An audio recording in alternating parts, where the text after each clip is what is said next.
This is an overview of my KTM. It's a 2016 XCF. I got the bike, it was slightly used. Somebody bought it brand new, had it for about a year. I picked it up the following spring, so I've had it now for about a year. I used it pretty much last year, put pretty many hours on it. I was racing in hare scrambles for my first year, which was a pretty rough learning experience, but nothing to do with the bike. The bike's definitely awesome, plenty of power for me. Like I said, it's a 250.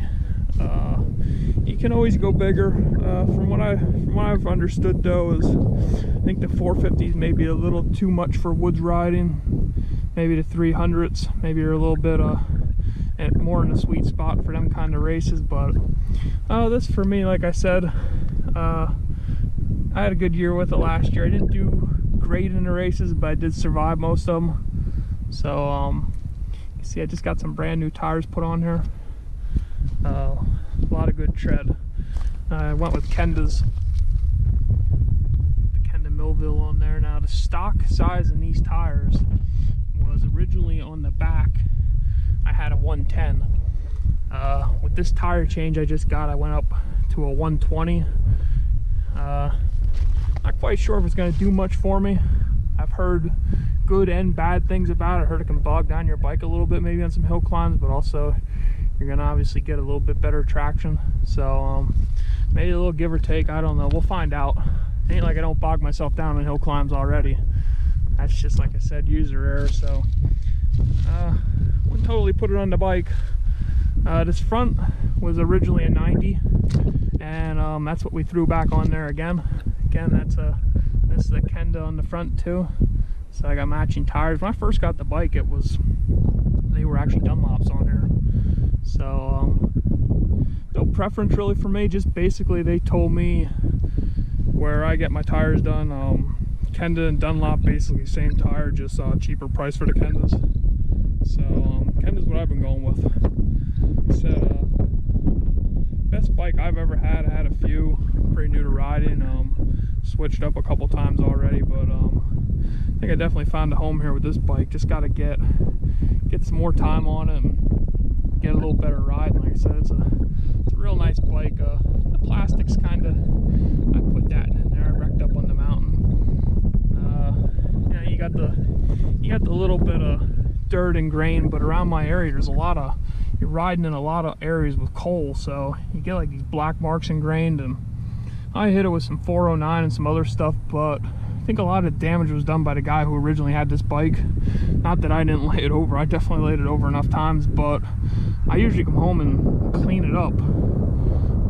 Seems like maybe the first owner didn't quite take his care of it, quite as much. Guess it all depends. So yeah, it's like I said before, the bike's all stock. I didn't go changing anything in the motor or anything like that. It's a 6-speed. I just don't want to really mess with it too much right now, because I really don't have any need to. Only kind of really things I've done is, well, look at these here. These are actually fresh. I just put these on today, and I 100% endorse this brand here, the Pro Bend. So out there, they were probably the easiest for me to install of any of the like Handguards or bark busters. Not only that, not only were they easy to install, they give you that clearance with the wires, because you got this part right here that actually bends up, and that's what they're talking about, and it lets all the wires for your throttle, and on the other side for your front brake here also, and then over here with the clutch. So that to me, they were well worth the buy, and installation time was very quick.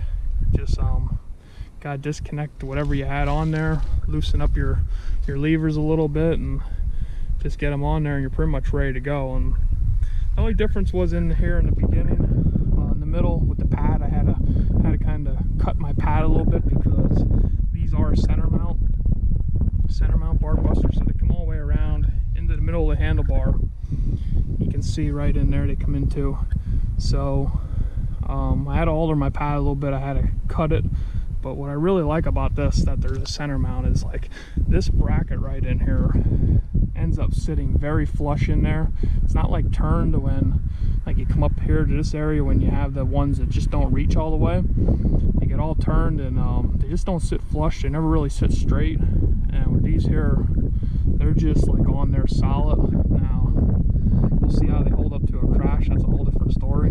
Anything can happen with that, but just the way they sit on there, very nice. Everything's like just in the right place. And you know, it's nice and neat. Like I said, you don't have wires pushing up against your bars and stuff like that makes it really hard for just to get everything, all your controls set up in the first place. So that's one of the things I added. Let's go down here, let's take a look. Had this Enduro Engineering skid plate. Pretty big endorser of Enduro Engineering too now. I mean, just personally endorsing. I don't get paid by anybody to do anything, that's for damn sure. But yeah, I just like their products. I think they, well, like everything they make's pretty well made. And yeah, this skid plate's no different. That just fits on there really nice. I'll show you the only drawback to that skid plate in a second, but first let's go back and look at this. Here is the grab handle in the back that actually mounts through the plastic on the side, and you can see it right in there. You guys can see that or not, it actually bolts through the muffler like mount where the muffler mounts onto the actual plastic and into the frame too. So that's pretty nice. That comes in handy. That there's one of the things I'm using every time out there, because you gotta swing your bike around. Sometimes you lay it over, you need to pick it up, and yeah, that there is a really nice thing to have on your bike. Back to the skid plate here, is really the only drawback to this skid plate. And it might not really even be the skid plate, it might be the bike itself, but the placement, you can see in there, this bolt right in there, might be a little too dark, but that's the oil, where you drain the oil. Now, to get any kind of like wrench in there or anything, it's hard, it's difficult, especially with the skid plate, it's almost impossible. So, also right here you have like the filter, so you can actually, it's like a little netting in there where it catches maybe like metal shavings or stuff like that, aluminum shavings. And that's actually where I drain the oil from this plug now. It's easier right from the side. And then also up you got here where the filter actually goes. I had to replace these bolts because I stripped them. Yeah, that's a lesson I think for anybody that ever tried to tighten bolts on a bike or anything like that, is you want to go as snug as you can, but man, that one extra turn and there you go, you stripped your bolts. So I just got some same bolts, just don't have this head on it, just a regular, you know, basic head on the bolt, and no problem whatsoever. I actually stripped the bolt here originally and went out riding, and I knew it was stripped, but I thought it would hold, and it ended up popping out. Lost all my oil, ruined my run for the day. And luckily this bike has some kind of built-in sensor where you're like low on oil, or you have basically no oil at all, it just kicks off, so you don't seize your motor up and blow everything up. So that's a couple things I wanted to show you guys on my bike. But overall, I mean, KTM makes a really nice bike, and I'm not really biased for any bike. I think Yamaha makes some really cool stuff. Same with Suzuki, you know, Husqvarna. I mean, Husqvarna and KTM kind of the same basic bike really when you look at them.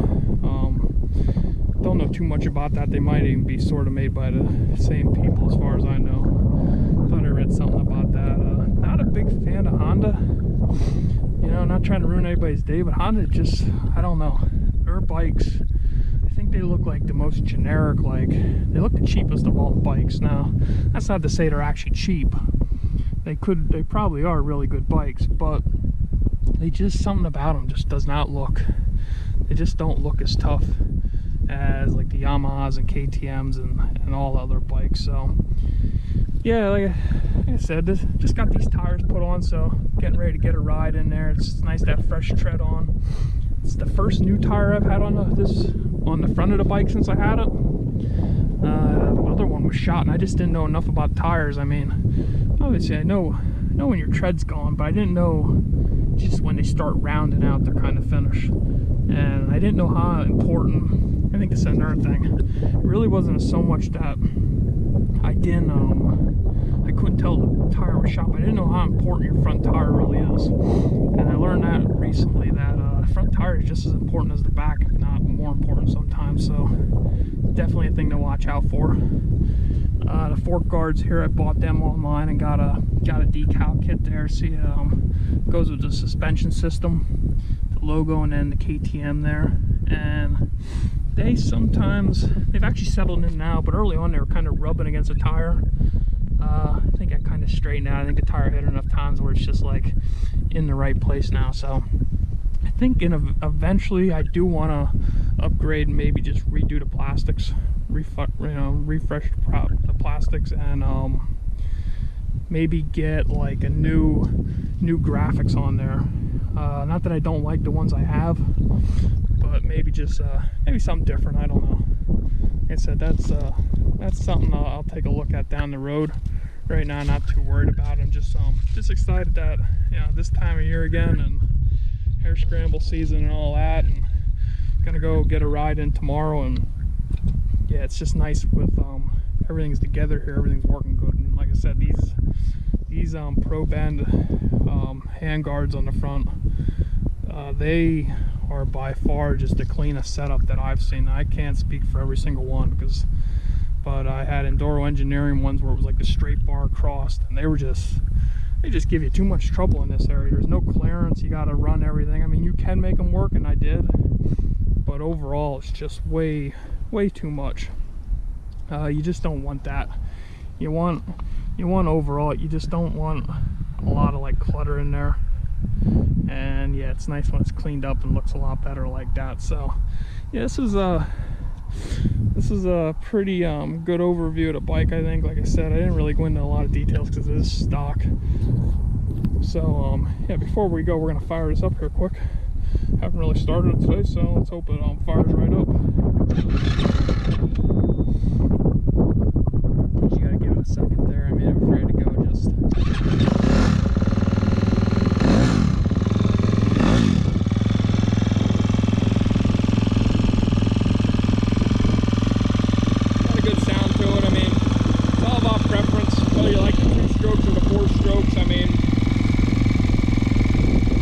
I think the 4-stroke kind of sounds more like a muscle car.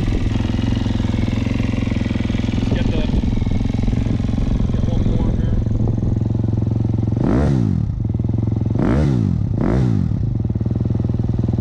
Yeah, this is my KTM, and the 250 XCF 2016. So I appreciate everybody taking a look at it. Hope you enjoyed this video, and I'll see you later, guys.